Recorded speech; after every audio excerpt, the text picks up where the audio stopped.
Ничего, трансляция.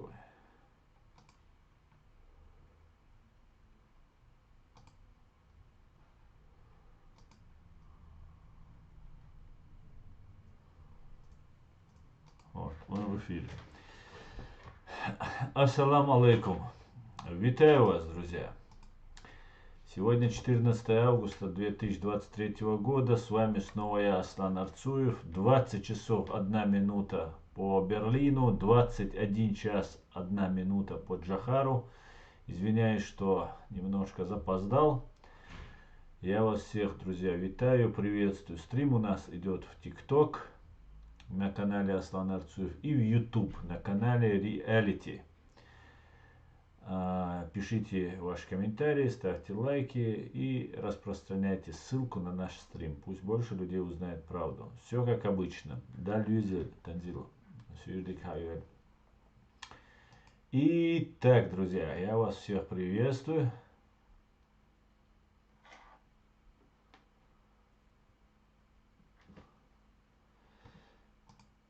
Так, Сабатылаш.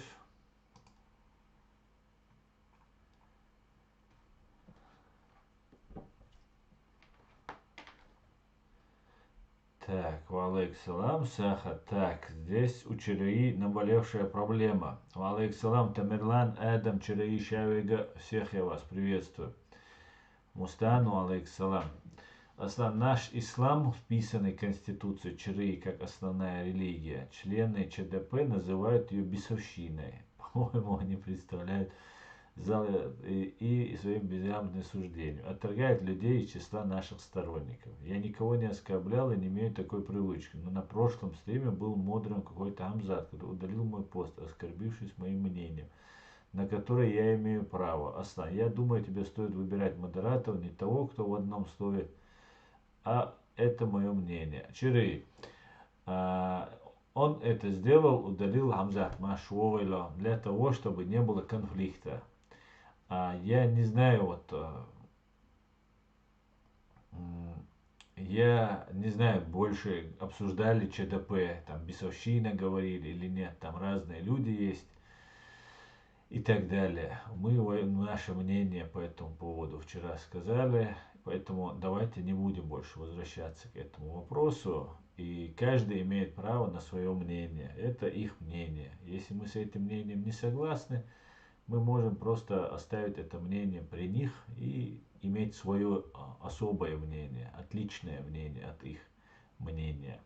Поэтому давайте оставим как есть. Время все расставит все на свои места. Все нормально, все хорошо. Все поймут со временем. Если не сразу, то потихоньку поймут. Будем на это надеяться. Валейкум салам. Война. Маш Уойльха. Я вас всех душевно приветствую. Леопард. Дейлер Саламаш. Ойль Маш. Добрый вечер, хату. Добрый вечер, Натуа. Слава Украине. Я вас всех витаю. Друзья, пока мы тут все собираемся потихонечку, я вам расскажу сообщение, информацию от Генерального штаба Вооруженных сил Украины. Кстати говоря, я придумал для Валерия Залужного имя. Я его буду, не всегда, конечно, но иногда. Джохар Залужный я его буду называть. Генерал Джохар Залужный. Так, давайте я вам сообщу, что нам сообщает Генеральный штаб Вооруженных сил Украины. Сбит вертолет, я вижу, К-52. Тип уничтоженного вертолета установлен в 5 утра 14 августа 2023 года. Уничтожен вражеский ударный вертолет К-52. Мы выстоим и преодолеем, пишет командование повітряних сил ЗСУ, воздушных сил ЗСУ. Слава повітряным силам ЗСУ. Слава Украине, слава ЗСУ. Давайте дальше. Это особая просто статья, которую пройти нельзя было. Уничтоженный вертолет или самолет. Это самые жестокие, самые циничные убийцы в российской армии. Это их самолетчики и вертолетчики. Итак, на 14 августа 2023 года с начала широкомасштабного наступления фашистской России на Украину с 24 февраля 2022 года уничтожено 254 380 оккупантов, 530 за прошедшие сутки, 8 танков, 4306 танков всего, 19 боевых бронированных машин за прошедшие сутки, 27 артиллерийских систем 1 РСЗО, 2 антиаэркрафт, 9 БПЛА, 19 автомобильной техники и 6 спецтехники. Ну, отлично. Слава ЗСУ. Так. Ассаламу алейкум, Сати Хабиб. Ва алейкум салам, Хати Хабиб. Асна вечер хату, Абузар. Витаю. Вечер радости, или как там, чефир радость, да? Так, друзья, сейчас мы сделаем кое-что тут, чтобы отсюда можно было читать ваши комментарии.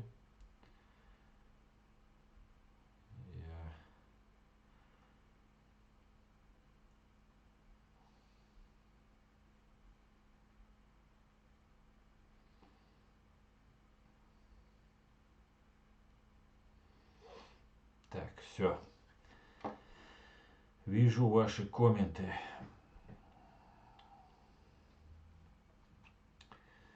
Так, давайте перейдем к вашим комментариям. Салам Маршал, так. ЗСУ Сила, Руслан Могила. Совершенно верно. Так, ассалам алейкум, совсем участнику алейкум салам, Хагдан ТСД.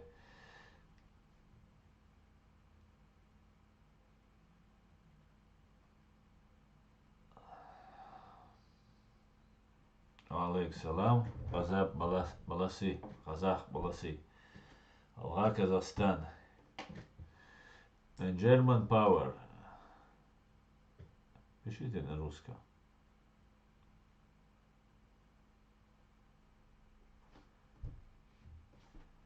Пишите на русском. У нас стрим сегодня на русском языке. Так, друзья, я бы хотел поговорить о сегодняшний свой стрим, посвятить теме касательно переговоров, которые намечаются в Украине. Вернее, они уже идут.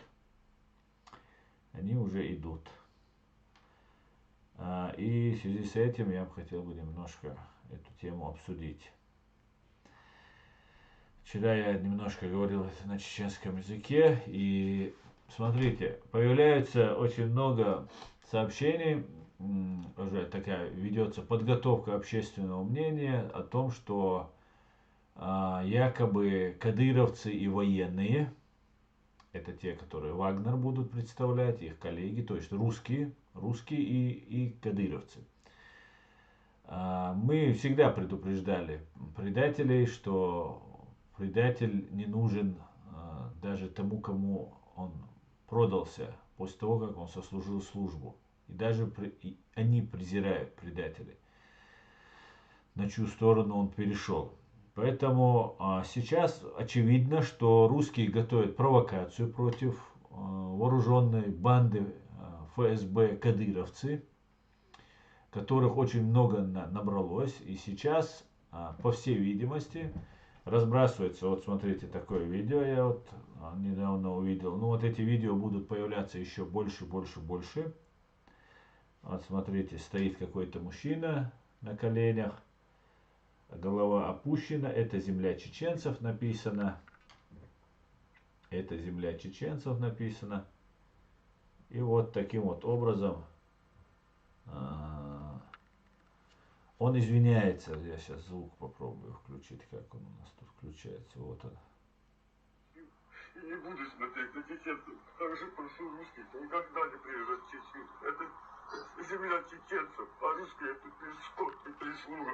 Извините меня еще раз, пожалуйста. Я извиняюсь перед всеми всем чеченским народом, за всех русских, которые посмели приехать со своими порядками. Если вы обратили внимание, за все время этот человек не поднял голову. А надпись, которая там стоит, Всего чеченского народа, она как раз закрывает лицо этого человека. что чеченцы хозяева русских. Чеченцы хозяева русских и так далее, и так далее. Таким образом, вот этот провокационный ролик, где закрыто лицо, и человек якобы поставлен на колени и унижается перед чеченцами, говорит, что это земля чеченцев и так далее. Нам, чеченцам, которые уже имеют хороший опыт общения с русскими пропагандистами и с их разными ИПСО, информационно-психологическими специальными операциями, можем предположить, или даже уверенно я могу констатировать, что этот ролик является фейком, сделанным в недрах ГРУ и ФСБ фашистской России. Более того, другие такие же товарищи, такие же подонки и мерзавцы, как Путин с Патрушевым, только им пока не удалось совершить геноцид чеченского народа, они только поддакивали, когда совершал Путин с Патрушевым геноцид.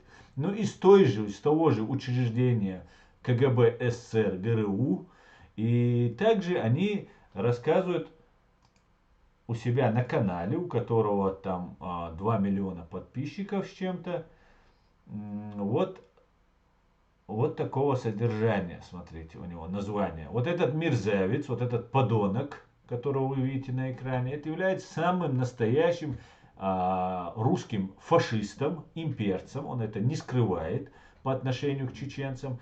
Эти имперцы в последнее время начали лизать пятки американцам и Западу.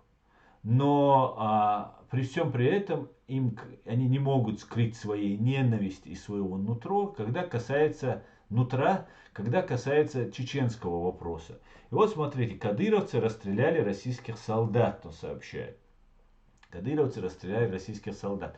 По факту же, нужно было бы написать русских солдат. Или же тогда кадыровцев нужно было назвать тоже россиянами, потому что они больше россияне, чем вот этот, не меньше россияне, чем этот Жданов, потому что они хотя бы пот и кровь проливают, делая что-то по приказу Путина, а этот сидит себе, видимо, этот потомственный гибнюк, поэтому, видимо, этот дорос уже тогда может сидеть на Западе и обманывать американцев, Запад и так далее.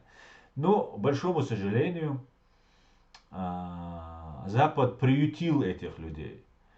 К большому сожалению, пытаясь выбрать среди русских хороших русских, которые выступают против режима Путина, так называемого режима Путина, фактически Запад пригрел на груди тех, кто легализует или же пытается прикрыть режим Путина. Потому что это не режим Путина. Это режим ФСБ или КГБ СССР. Куда входит, например, вот этот потомственный гибнюк Жданов. Я почему о нем так говорю? Потому что я его уже ранее и озвучивал, и знаю, что это за фрукт. Это абсолютный, стопроцентный фашист, русист. И вот таким образом они рассказывают про такие ситуации. Это будет раскручиваться. Кстати говоря, справедливости ради, нужно отметить, что такой же наподобие, только с другого крыла, сайт Кавказ-Центр также рассказывал вот об этом таком инциденте, где кадыровцы расстреляли русских. Вчера был вброс этой информации, там реально произошла, видимо, перестрелка, мы не знаем точно, погибло 7 мирных людей, говорят, 2 русских военных погибло и 7. Якобы какой-то пьяный кадыровец, там, чеченоговорящий, начал стрелять и там убил людей. Не знаю, насколько это соответствует действительности, но это очень сейчас ровно ложится в канву античеченской истерии, которая нагнетается. И я так полагаю, украинская сторона будет пытаться им в этом помочь. Почему? Потому что Украина, одна часть Украины, пытается договориться с фашистской Россией. И вот давайте об этом поговорим. Давайте об этом поговорим. Так вот, смотрите, произошло следующее. Вагнер, банда, вооруженные силы ФСБ Вагнер, под названием Вагнер, которых представляет Евгений Пригожин, после имитации мятежа, достигнув им ведомые цели, я полагаю, это была попытка поднять народ, опять же, против чеченцев, кадыровцев, в данном случае чеченоговорящих пророссиян, и затем вернуть с Украины, ну, как бы смести власть. Это все согласие Путина, это все большой спектакль, который разыгрывает КГБ, СССР, ФСБ, для того, чтобы сохранить свое влияние и просто свое существование, чтобы уйти от ответственности, чтобы не начать отвечать за все преступления, которые совершила их организация. Выявить слабое звено, так сказать, неблагонадежных разных военных офицеров, которые могут поддержать Вагнер. И затем, как мы видим, развитие продолжается. Банда Вагнер была как бы закрыта Путиным, чтобы она могла заодно уйти от ответственности из-за международных санкций. Эта группа якобы была переведена в Беларусь. Договориться между Путиным и вагнеровцами, как мы все помним, вот в этот конфликт вступил и стал договаривающей стороной Лукашенко, президент, незаконный президент Беларуси. И потом он забрал их якобы к себе. Теперь нужно полагать, что Лукашенко при поддержке банды вагнеровцев и Пригожина снова вернутся на свой спецмятеж. Опять же, при согласовании с Путиным. Это все договоренность, которую мы сейчас наблюдаем. Скорее всего, будем наблюдать. Я хочу здесь подчеркнуть, что речь идет о гипотетической моей версии, о которой, возможно, будут развиваться события. В Саудовской Аравии близким другом, глубинным другом Советского Союза и нынешней фашистской Российской Федерации, Саудовской Аравии в городе Джидде были проведены переговоры. Там были и американцы, кстати говоря. Может, американцы не все понимают, но я постараюсь высказать свою точку зрения по этой встрече. На этой встрече принимали участие страны БРИКС. Это Бразилия, ну кроме России. Бразилия, Россия, Индия, Китай, кто там еще и так далее. Так вот эти страны БРИКС там присутствовали, то есть доверенные люди Путина. И представитель Зеленского, там этот известный его глава офиса Ермак. И вероятнее всего сейчас Лукашенко начал говорить, что надо с Западом договариваться, что они будут договариваться и так далее. Вероятнее всего Лукашенко дает сигналы Зеленскому и Ермаку, что я готов договариваться. Вагнер вместе с Лукашенко идет на Москву. Там их встречает банда кадыровцы и другие росгвардейцы, которые должны защищать. Их все вместе с копом, вагнеровцы и народ, которых поддержит, начинают уничтожать. И таким образом банда, кровь пролить, это как бы святое святых для фашистской России, для вот этой империи зла. И они таким образом, скорее всего, вот это нагнетание античеченской истерии, антикадыровская в данном случае истерия, скорее всего, она приведет к тому, что будет массовая резня чеченцев, российских чеченцев, которые находятся сейчас в Москве. Очень много чеченцев, как известно, переброшено в Москву.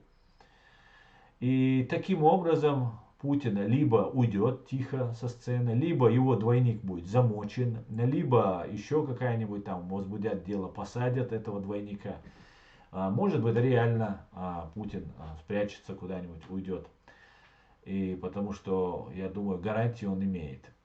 И таким вот образом, но кровь должна быть обязательно, чтобы это было выглядело правдоподобно, что по-настоящему.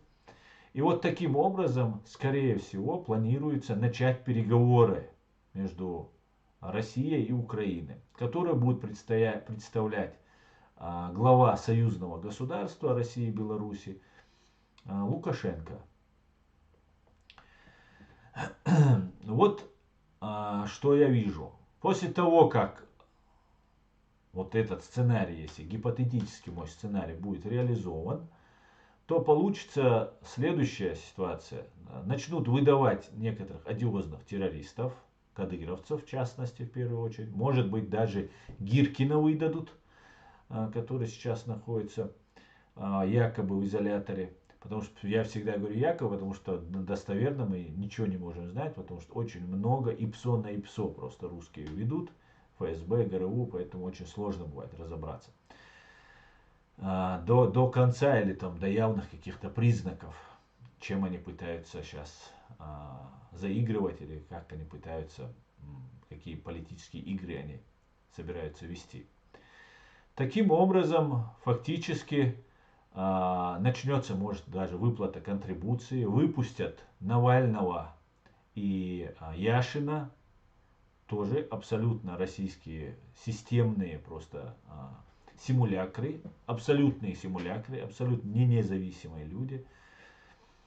И таким образом, может быть, даже выплаты какие-то начнет союзное государство выплачивать. Может быть, выведут войска даже из Крыма, может быть. Хотя, я думаю, будет на этом торг, там разговоры там, и так далее, это забалтывание и так далее. Одновременно с этим это очень напоминает Хасавюртовские соглашения 1996 года, когда нас, чеченцев, поставили в очень изнуренном, тяжелейшем положении, когда мы находились, нас поставили перед выбором, что вот мы готовы с вами разговаривать, там, шаг за шагом, чуть-чуть мы говорим, идем вперед, а там нас начинают обманывать.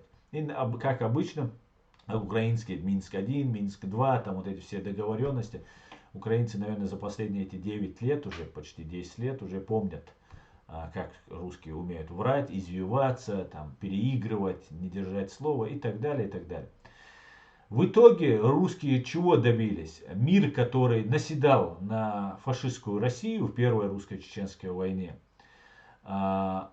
удалось выйти русским из-под того негатива и того давления, которое оказывали американцы, Запад. Было очень удобно выявить всех чеченцев по-настоящему противников фашистской России. Сейчас все настоящие противники, их составлено досье. Так было с чеченцами. Я видел материалы просто, когда занимался защитой разных там наших чеченских, кавказских партизан. Я видел в материалах дела на Доку Умарова, на нашего бывшего президента Чеченской Республики Ичкерия, и на других там лиц, видел, слышал, как они умеют готовить дело на каждого человека, как они могут их нейтрализовать, найти их слабые места, найти их сильные стороны, найти их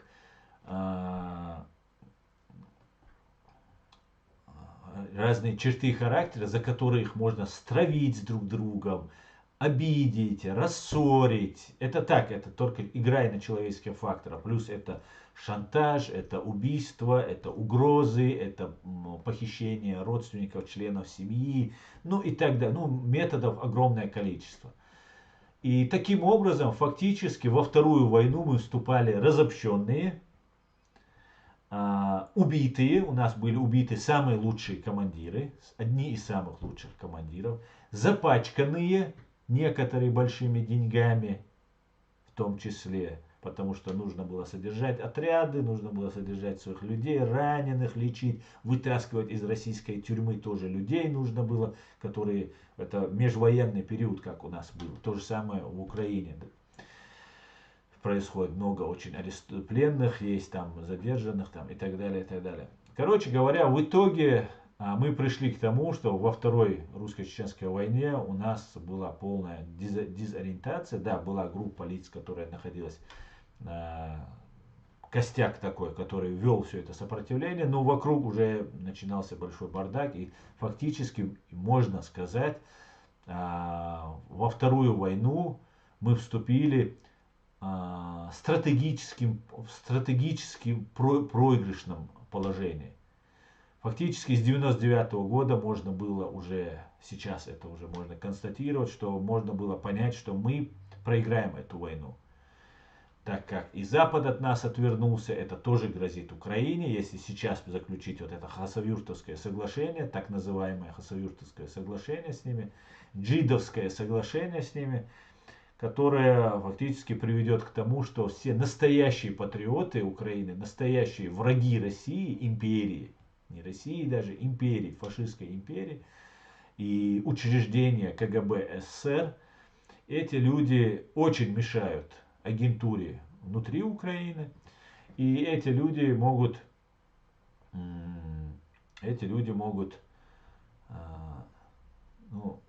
представляют угрозу, и они будут по одному нейтрализованы.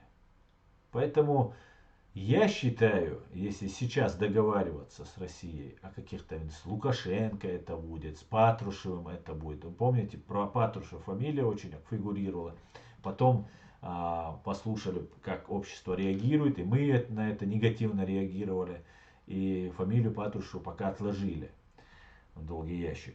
Но сейчас, я полагаю, фамилия Лукашенко сейчас будет там появляться.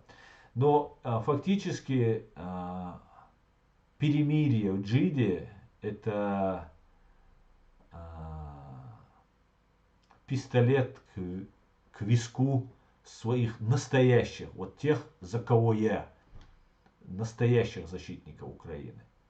Вот те, которые сейчас реально, искренне, безвозмездно вкладываются в деоккупацию своей страны и победу над вот этой тоталитарной фашистской Россией. Как-то так, друзья.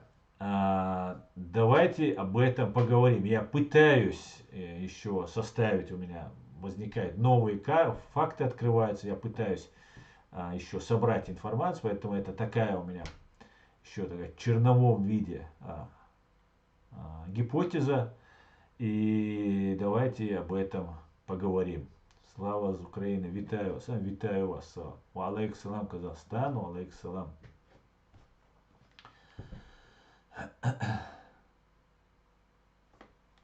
Так, друзья, сейчас я вернусь к вашим комментариям. Я это как бы сейчас вкратце сказал, потому что не все, я сейчас не все вспомнил, и очень важный момент я обязательно изложу на бумаге. Обязательно. Ну или в цифровом виде, напечатанном виде, скажем так. Если не на бумаге, то так. Так, и давайте послушаем, что вы напишете.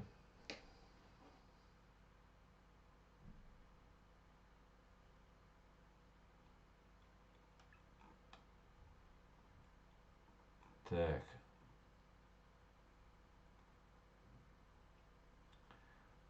Может, тебя поставим моду, по всей видимости, ты тут самое. Так, не ругайтесь, братья, не ругайтесь, прошу вас. Хамза, сил малу, можешь просто в общих открывать. Так, салам алейкум, Асан 200, алейкум, салам, справедливый человек. Гамаджоба, брат Аслан, на днях на радио Вера будут дебаты Вячеслава. Гимаджос, бандит городской. Вы все правильно писали, они оба имперцы, и я о них вообще ни о чем не думаю. Смотрел старое видео Маргарет Тэтчер про Путина, сказала, что для него люди расходный материал, это после затопления подводной лодки. Да, тогда уже был сделан вывод Маргарет Тэтчер, кто такой Путин, я видел это видео. Всем салам. Асан, рад тебя видеть. Появилась информация, что с сентября страны Балтии начнут депортацию русских на Россиюшки. Начали очищаться. Файтер Израиль, шалом тебе, дорогой. Рад тебя видеть. Заходи почаще. Слушай, я очень рад этой новости. Это очень хорошая новость. И, кстати говоря, я полагаю, что и от Европы нужно начать. И знаете, очень интересный такой момент возникает. Знаете, на канале Дождь, например, выступил, помните, какой-то один их пропагандист, и что-то хорошее, я уже забыл, даже честно, что-то лестное, хорошее сказал про фашистскую Россию, про их там спецоперацию, что мальчики мерзнут, им там холодно, там, или деньги собирали, это уже, правда, существенно, но вообще. И после этого такой хайп поднялся, вытурили его из этого, там Дождь там писал какие-то извинения якобы и так далее. Я хочу напомнить, что вот эти имперцы, навальнисты, вот эти дождевики, там, может, среди них есть нормальные товарищи, но в основном это обычные русские имперцы, которые работают по системе. Так вот, когда это сделал русский, был такой хай. Я, конечно же, за права чеченцев, и вы знаете об этом. Я об этом постоянно говорю и твержу. Но это тоже касается прав чеченцев. У нас есть здесь в Европе чеченские, чеченоговорящие пропагандисты. Они говорят больше, чем сказал этот журналист Дождя, русский этот журналист Дождя, по-моему, русский он был. Вот эти чеченоговорящие россияне, которые здесь находятся, нам угрожают, нас оскорбляют, откровенно топят за Путина, откровенно топят за Кадырова. И все это прикрываясь исламом. У них очень удобная такая позиция, что вот мы же мусульмане там и так далее, и так далее. При этом можно там главного убийцу мусульман Кадырова восхвалять, считать его хорошим и так далее. И таким образом вот эти люди здесь действуют. Их очень много. И вот ты хорошо затронул эту тему по депортацию русских. Я считаю, что россиянские чеченцы это такие же русские, которым место в России. И настало, мне кажется, время, я обращаюсь ко всем, и кто здесь в Европе находится, не надо делить русских россиянцев и чеченоговорящих россиянцев. Россиянец есть россиянец, топящий за Путина. Он должен ехать в свою любимую фашистскую русню. И я думаю, это настало время нам поднимать этот вопрос. И я, если буду браться, то надо будет нам всем взяться и основательно взяться за этот вопрос, чтобы вот эти люди ехали. А то как-то, знаете, получается у Запада, здесь, я думаю, мы с Германии начнем вычищать вот эту всю пятую колонну, путинскую, КГБшную, ГРУшную колонну, которая здесь есть. И знаете, здесь на Западе чеченцев очень уважают. При всем при том, что там русские на нас что-то пишут, жалуются там и так далее, и так далее. Но вот нацистских, националистических таких выпадов в сторону чеченцев со стороны государства, ни одного европейского государства мы не наблюдали. Только позитив в общем, да, были разные эксцессы там, и все, только эксцессы. И видимо, наверное, стесняются, что вот таких чеченцев нужно гасить. А еще очень важный момент. Гасить имеется в виду выкидывать их отсюда. Очень важный момент.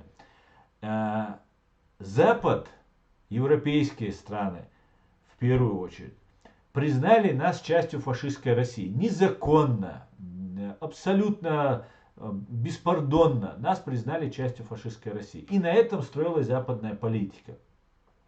Нас здесь как беженцев принимали, политических беженцев, других, третьих, но при всем при этом нас на Западе считали, нам в паспорте, когда документы дают, пишут россияне якобы.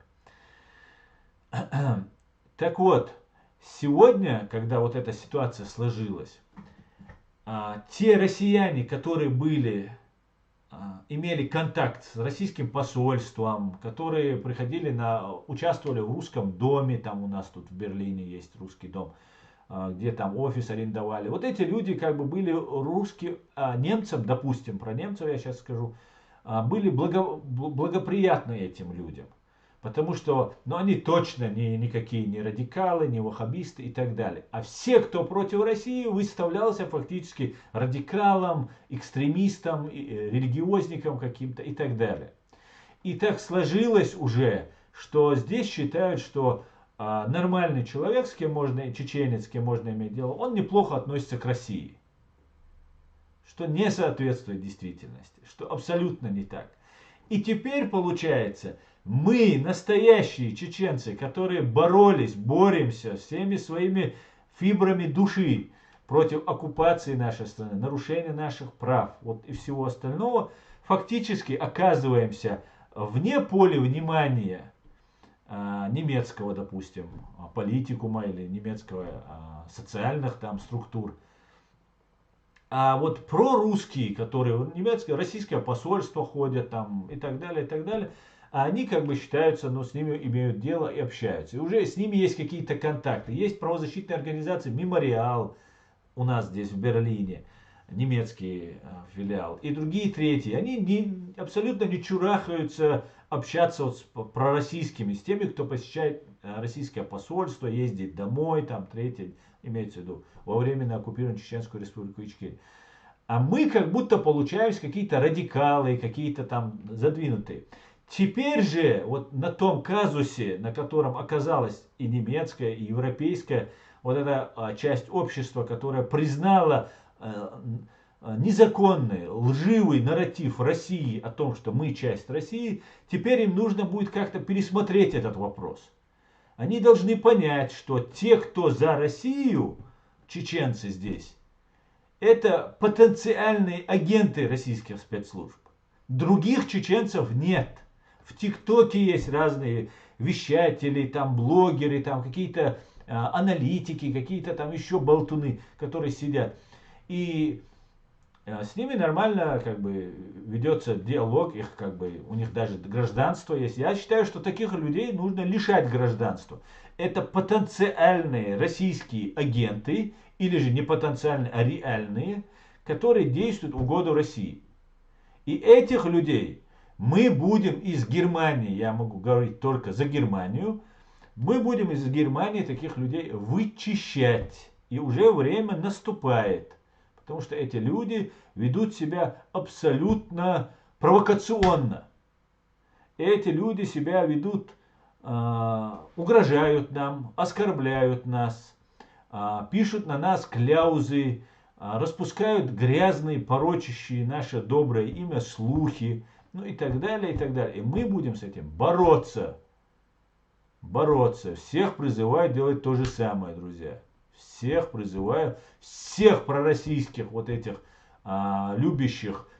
Они некоторые Кадырова не любят якобы. Они против Кадырова даже могут что-то сказать. Но они при всем при этом связаны с российским посольством. Ни один уважающий себя чеченец не должен быть никак связан с российским посольством. Вообще с Российской империей. Это позор для любого чеченца. Да, есть некоторые вынужденные меры, которые нужно, так как и Запад нас, и все нас признали частью фашистской России. Нужно получить документ, бывает иногда пойти, еще что-то. Но эти люди не должны быть ни в публичной сфере, ни в политической сфере. Это обычные рядовые наши граждане, которые должны просто тихо сидеть, чтобы у них не было проблем. А вот те, кто публично выступает, говорит от нашего имени, проводит здесь какие-то там кружки создает, какие-то там центры культурные создает, еще какие-то действия совершает, и они связаны с фашистской Россией. Это враги Германии. Я со всей ответственностью это заявляю.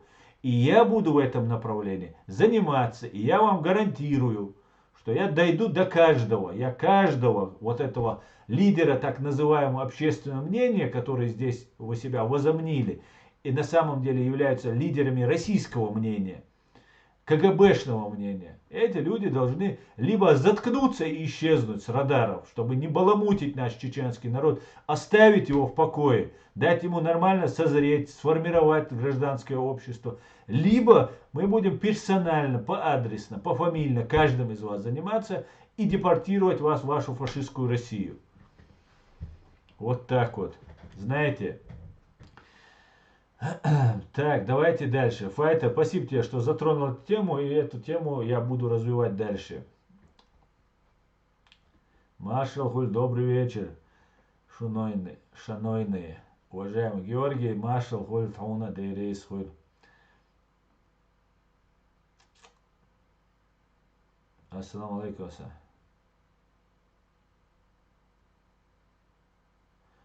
Ассаламу алейкум. Мырза, приветствую всех уважаемых участников стрима. Ва алейкум Жанату. Витаю вас, дорогой. Если украинцы во время полномасштабной войны по закону военного времени не зачищают свою землю от агентов русских, от мародеров, может они достойны своего Союзского договора? Нет, файтер Израиль, они недостойны этого, нельзя так говорить, перестань. Салам всем свободным людям, салам Аслан. Салам, Эд, дорогой, витаю тебя.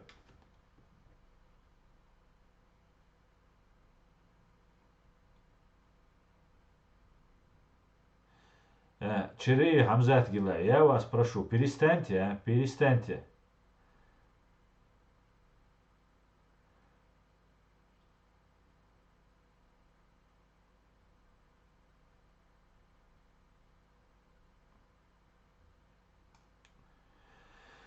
Нужно просто закрыть посольство России. Нужно, оно уже и так закрыто почти полностью, но оно еще существует.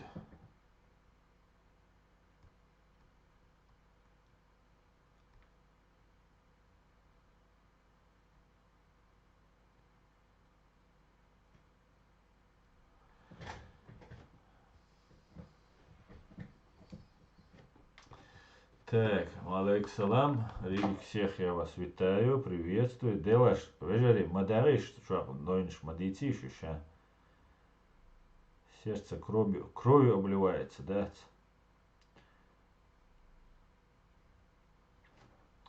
Моя сдаешь?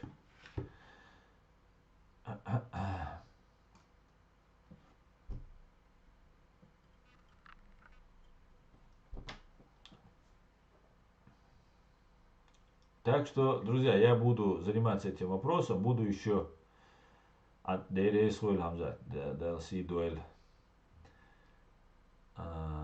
Итюн мнениях или еще Хамза, хамнени хитсо, я понимаю, хапозиции со хитшон. Вая ЧДП, а война власти бушая, беш собой сук, левый наха, был цучак, амел штеш был, шли сунзая гини хези на бац, но больше беш был, сундела сядега нормально душон. Так, российский номер сюк хаяч, с российский хаючачон, сон, шутяне просто так болтать, да, су компрометировать, то сама стоячон. Сундела, что адючон.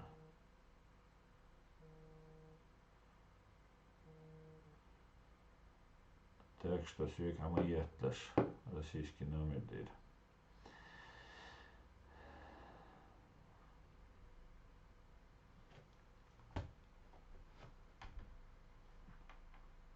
Так, уже цаны на ден уже план хаитсбо, план хуарион, щек намывало. Какой план по зачистке, говорит, спрашивает. Уже забеспокоились, я смотрю, да? Ну ничего, ничего, да. Что амца, шенца, цадич. Кстати говоря, доллар уже 100 рублей.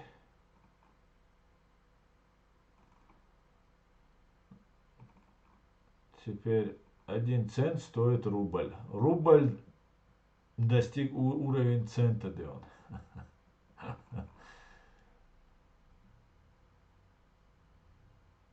Так что коллаборанты начали свою работу. Да, это точно.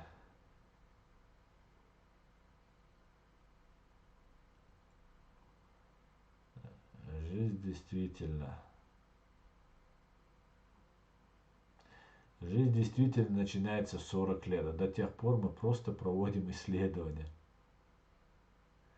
Проходили зачистку в Чечне, поэтому боимся. У тебя еще раз при зачистке.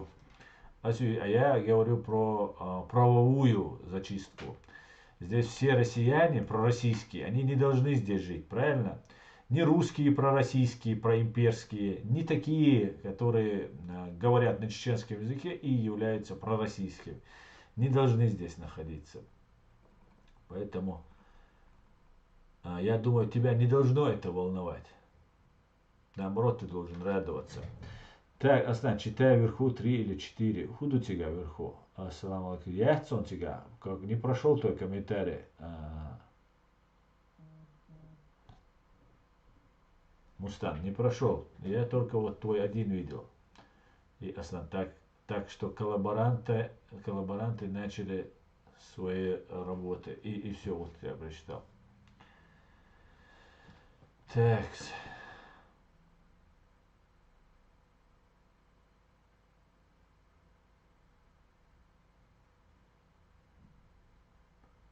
Откуда берете силу? На что? На какую силу? Заниматься тем, чем я занимаюсь? Так я отсюда и беру, заряжаюсь. Заряжаюсь.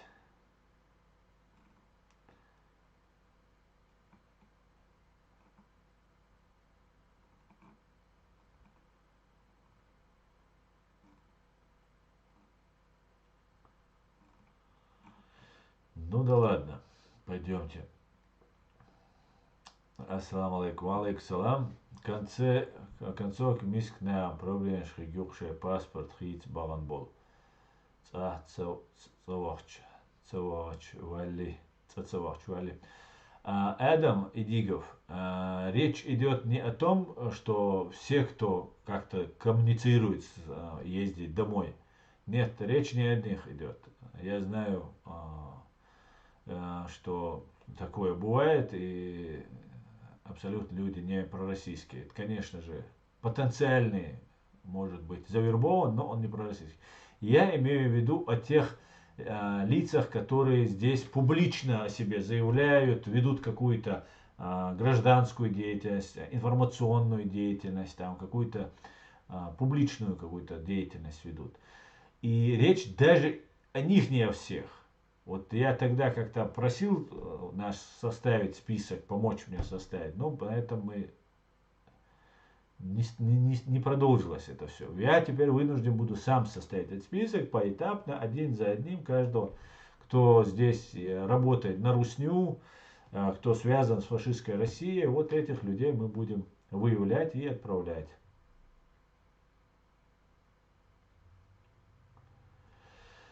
Вітаю вас, і я вас вітаю.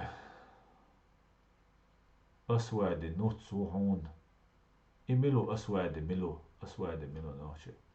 Так, витаю вас, друзья. Милашина начала говорить про санузла из Франции, как бы нашла еще свидетеля чеченца на фото 18 или, в общем, ты понял, да. Ничего не понял. Санузла был куда? Имам Гудермеса. Увы.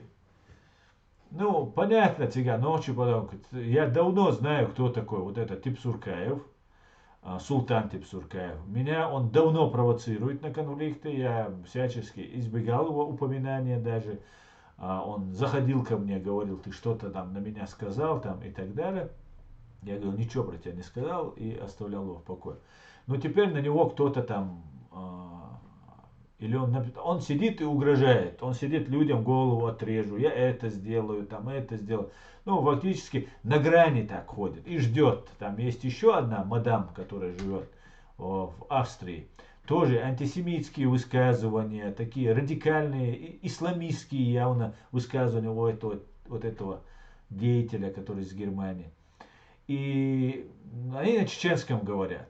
И для того, чтобы вот ими заняться, это нужно перевести, это нужно собрать, это нужно составить, отправить и там заниматься. Ну, в основном никому до этого дела нет. Ну, есть какие-то там маргиналы, что-то там визжат в интернете. Ну и пускай. Ну, продолжают усиленно, упорно. И они же не просто так действуют. Не будет человек просто так сидеть и выкладывать каждый день. Целая работа, этим нужно заниматься. У вас другого времени свободно не бывает. Эти люди целенаправленно, перед ними поставлена задача. И вот они работают в этом направлении.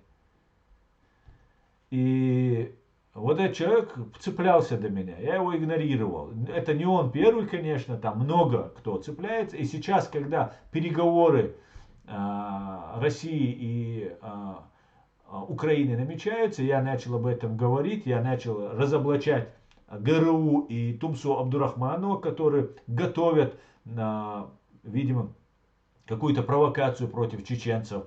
Вы видели это, все я тоже выкладывал.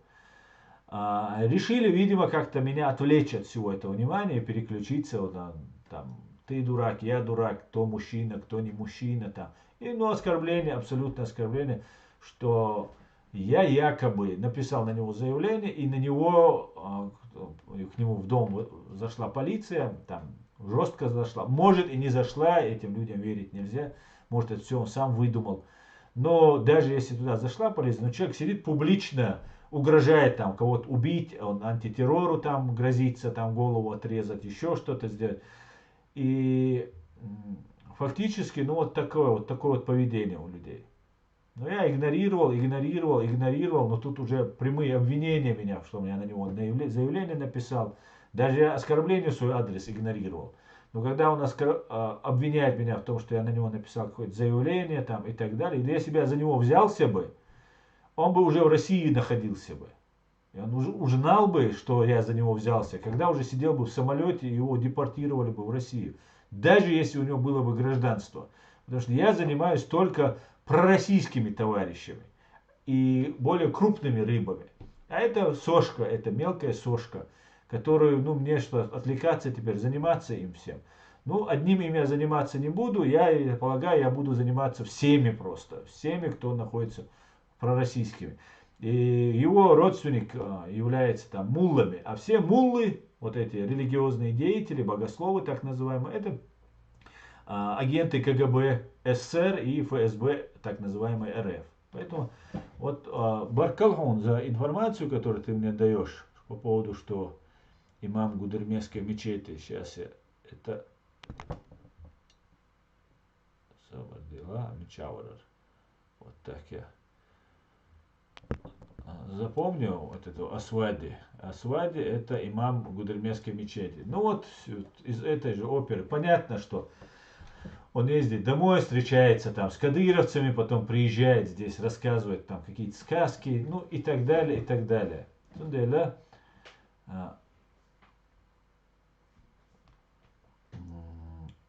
Ну, вынуждены мы заниматься. Ну, что поделаешь? Что поделаешь? Будем заниматься. Ашхимали.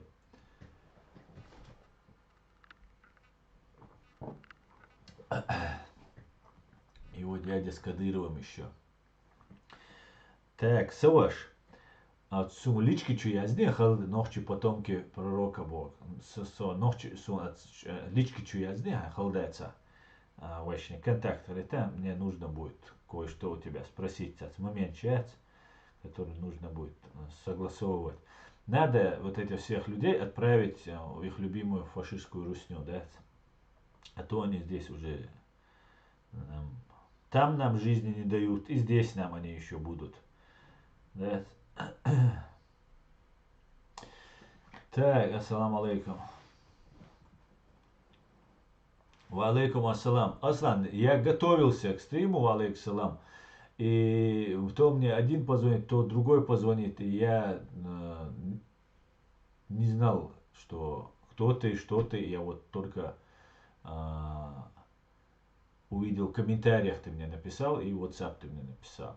Я с тобой обязательно завтра свяжусь, обязательно. Да, Мула, дить, главное, чтобы не забыть, если что, мало ли, бывает, отвлекают очень сильно, бывает по 2, по 3 часа ты можешь с кем-то общаться просто, и потом у тебя уже голова вот так опухает, да.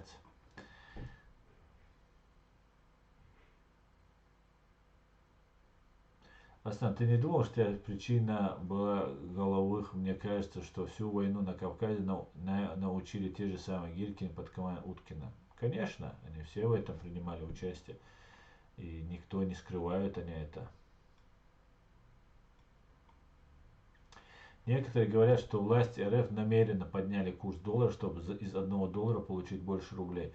Ну, там тоже, может быть, какая-нибудь хитрость присутствует, по-любому навариваются они как-то, и сейчас они приняли закон о том, что будут расчет в рублях только принимать. И вот первый какой-нибудь там такой пенку, они могут с этого снять. И сейчас они даже могут продержать его, а потом резко опустить его, этот доллар. Все что угодно может быть. Им верить, себя не уважать. Так что вот так вот.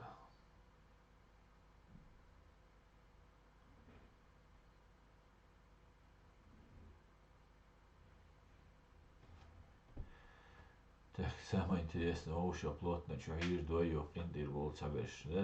Ну так, видимо, дело. Ну ладно. Подготовка гражданского общества к единой цели даст положительный результат. Читайте правильные книги, не давайте размывать понятия. Совершенно верно, Леопард, да и рисуй. Я думаю, Конгресс США принял решение признать КГБ, КПСС нацистской организацией, и все агенты будут преследоваться по закону и преданы суду.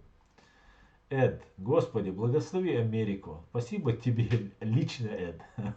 Умеешь ты поднять настроение. Да, я тоже на это очень надеюсь. Я иногда так говорю, потому что опасаюсь, что не дай бог, ту-ту-ту, как говорится. Всем привет, привет, Николас. Продать население дороже спекуляции. Ну да, типа этого, Владимир, может, как спекулируют.